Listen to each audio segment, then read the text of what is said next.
గురు పౌర్ణమి వచ్చిందమ్మా. గురు పౌర్ణమి, ఆ గురు పౌర్ణమి రోజే మా బ్రదర్ ని సిద్ధి అంటే 10వ తారీఖు సిద్ధి చేశాము. ఈసారి గురు పౌర్ణమి వచ్చింది, పిరమిడ్ కి అదే రోజు స్లాబ్ వేసాం. అసలు అది వండర్ఫుల్, అంటే అంటే అద్భుతం. ఎందుకంటే అదే టయానికి ఎట్లయినా మేము స్లాబ్ వేయాల్సిందే, కానీ ఆయన శరీరం వదిలిన రోజే గురు పౌర్ణమి రావడం అనేది ఒక అద్భుతం కదమ్మా.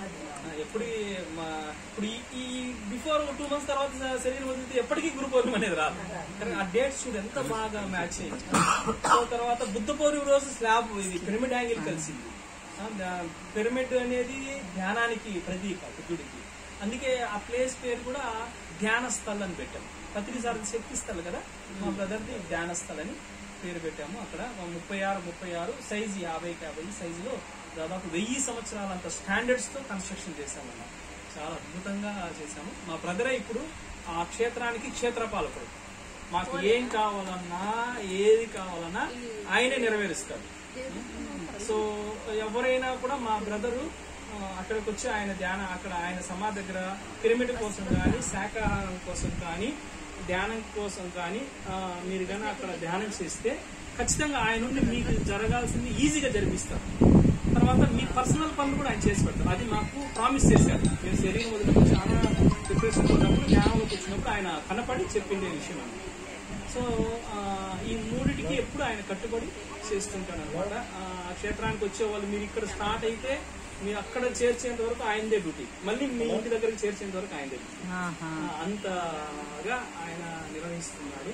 చాలా బాగుంటారు. మా గోశాల ఉంది, 25 గోవులు ఉన్నాయి. చాలా చిన్న ఇవి పుంగునూరు కౌస్ అని కామధేను కౌస్ అంటారు. అంత చిన్న కౌసు అక్కడే పుట్టి పెరిగినాయి. చాలా గోవులు ఉన్నాయి. తర్వాత అన్నప్రసాదం అమ్మ. అక్కడ ఏమంటే మా బ్రదర్కే చాలా ఒక కోరిక అనమాట, ఎవరన్నా రాని పత్రిసారి వస్తే ఎలా వడ్డించాలో అలా వడ్డించాలని అందరికీ.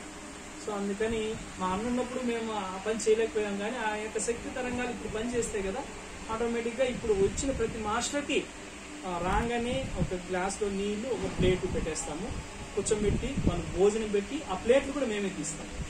అంటే మనం మాస్టర్ కూడా తీయచ్చు, కానీ తిన్న వాళ్ళు తీసేయలేదు. ఇప్పుడు పత్రిసారి వస్తే ఎంత పవిత్రంగా మనం భోజనం పెడతామో ఒక జగద్గురు వచ్చినారని అట్లా ఎవరన్నా రాని అంతే విధంగా నిరంతరం అన్నప్రసాదం అందించడము. తర్వాత ధ్యాన సాధనకు వచ్చిన వాళ్ళందరికీ కూడా ఉచితంగా వసతి. ఈ రెండు మా బ్రదర్ యొక్క సంకల్పం అనమాట. ఎవరికి డబ్బు అనేది తీసుకోవాలి, వాళ్ళు డొనేషన్ ఇస్తే తీసుకుంటారు. సో అట్లా ఆశ్రమంలో 20 ఎకరాల విస్తీర్ణంలో 85 పిరమిడ్లు ఉన్నాయమ్మా. భగవద్గీత హాల్ అని, తర్వాత శారదాం పిరమిడ్ అని, రమణ మహర్షి అని, crystal pyramid is special of జీతం అన్నమాట. చాలా అద్భుతంగా ఉంటుందమ్మా. మీరు ఎంత డిస్టర్బ్ గా ఉన్నా సరే అమ్మా అక్కడికి వచ్చి కూర్చుంటే మీకు తెలియకుండానే ధ్యానం కుదిరిపోతుంది. ఎన్నెన్నో గంటలు. సో 24 గంటలు కూర్చున్న వాళ్ళు కూడా చాలా మంది ఉన్నారు మా క్రిస్టల్ పిరమిడ్ లో. చాలా బాగుంటది.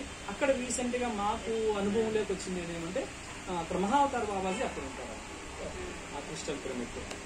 అది మేము చూసాం, చాలా మంది చూసాం. తర్వాత పత్రిసారి వచ్చి ఎప్పుడు ఉండిపోయే రూమ్ ఒకటి ఉంది. ఆ రూమ్ ని ఇప్పుడు గురుస్థానంగా మార్చాం. అది ఇంకా ఎంత బాగుందో అసలు. నాకు గురువు గారు అక్కడే ఉన్నట్టు అనిపిస్తుంది. ఆ బెడ్ మీద అంతా సార్కి ఎప్పుడు నీట్ గా సార్ వచ్చినప్పుడు ఎలా ఉంటారో అలా చేసి ఆ ఫోటో సార్కి అక్కడ ఉంచి మేము ఎక్కడికన్నా వెళ్ళాలన్నా గురువు గారి దగ్గర ఎక్కడ వెళ్ళి కళ్ళు మూసుకొని సార్కి మనం వెళ్ళేటప్పుడు వచ్చినప్పుడు చెప్తాం కదా, అలా చేస్తుంటాము. మాస్టర్స్ వచ్చిన వాళ్ళందరినీ కూడా తీసుకెళ్తాము. సో ఆ ఆశ్రమం మెయిన్ ఏమంటే అన్నప్రసాదం, ధ్యానం. తర్వాత మాంసం తినే వాళ్ళకి వసతి.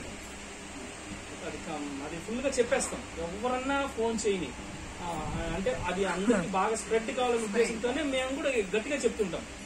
భోజనం వరకు ఎవరినైనా సరే వద్దనే పనే లేదు, ఎవరైనా భోజనం చేసి వెళ్ళచ్చు. అక్కడి నుంచి ఆశ్రమం లోపలికి వెళ్ళాలంటే వాళ్ళకి ధ్యానము శాకాహారం గురించి చెప్తాం, చేసుకోండి అని చెప్తాం. ఉండాలి అంటే వాళ్ళు కనీసం 41 రోజుల నుంచి అయినా శాకాహారి ఉండాలి. లేదు గట్టిగా లేదు సార్ మేము కంపల్సరీగా సాధన చేసుకోవాలి అంటే అప్పుడు అలాంటి వ్యక్తుల్ని మన గురుస్థానానికి వెళ్ళి అక్కడ తీసుకెళ్లి వాళ్ళ దగ్గర ప్రమాణం చేపిస్తాం. అయ్యా ఈ రోజు నుంచి గురువు గారి మీద ప్రమాణం చేయి, నీ మాంసం ముక్కను హింస చేయండి అని చెప్పి ప్రమాణం చేయి, నీ జీవితం మారిపోతుంది, ధ్యానం బాగా కుదురుతుంది అని చెప్పి చేయించి అప్పుడు వసతి అందిస్తాను. అంటే ఆ పవిత్రతని కాపాడాలని. ఎందుకంటే ఇప్పుడు కొంతమంది ఎంతో సిన్సియర్గా ధ్యానం చేయడానికి వచ్చింటారు, మాంసం తినే వాళ్ళు ధ్యానం చేయలేరు. తిరుగుతూ ఉంటారు. సో వాళ్ళ యొక్క వైబ్రేషన్స్ తేడాగా ఉంటాయి. అందుకని వాళ్ళు యోగులుగా మారుతారు కదా మాంసం మానేస్తే.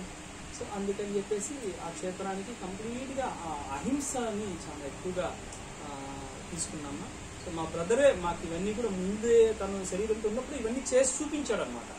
ఒకరోజు రాత్రి ఒక వ్యక్తి వచ్చాడు, మన పిరమిడ్ మాస్టర్ వచ్చినారు, ఆయన ఫ్రెండ్స్ వచ్చారనమాట.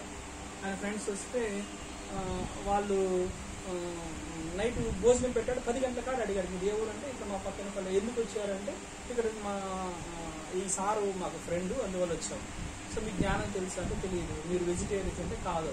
సో అప్పుడప్పుడు 10 గంటల కాడ వాళ్ళు పంపించేశారు. సో ఇక్కడ మీరు ఉండలేరు. సో నేను కూడా మా తర్వాత కూడా నేను చాలా ఎగ్జాంపుల్స్ చూశాను అనమాట.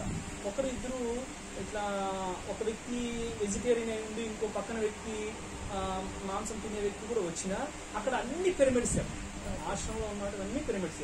ఆ పిరమిడ్స్ లో వాళ్ళకి వసతి ఇవ్వడం వల్ల వాళ్ళకి తలకాయ చాలా నొప్పి రావడం కానీ అనేసి అసలు ఉండలేక ఉండేవాళ్ళు అనమాట. వాళ్ళు వెళ్ళిపోయేవాళ్ళు. సో అందుకని ముందే చెప్పేస్తాం, అయినా పిరమిడ్స్ అనేది చాలా పవర్ఫుల్. సో శాకాహారంగా ఉంటేనే నీకు ఆ ఎనర్జీ సపోర్ట్ చేస్తాయి. వాళ్ళు శాకాహారంగా మార్చడానికి మన వంతు. ఎందుకంటే ఒక వ్యక్తి నేను అలా గట్టిగా చెప్పడం వల్ల ఈరోజు పెద్ద ఆశ్రమం కట్టాడు. తర్వాత ఎప్పటికీ వాళ్ళు అలాగే ఉండిపోతారు. గట్టిగా ఇప్పుడు ప్రతిసారు ధ్యానం చేయకపోయినా పర్లేదు, నువ్వు శాకాహారి కానీ. సో మనకు తెలిసిన సత్యాన్ని మనం చెప్పాలి కదా. అందుకని మనం ఆ సత్యాన్ని చెప్తూ ఆ క్షేత్రాన్ని ఎంతో పవిత్రంగా దాన్ని నిర్వహిస్తూ చాలా అద్భుతంగా ఉంటారమ్మా. ప్రతి నెల మౌన ధ్యానం చేసుకోవాలి. మీరందరూ రావాలి. ఒక పుట్టినీళ్ళు వచ్చినట్టుగా మీరు రావాలని మళ్ళీ కోరుకుంటున్నాను.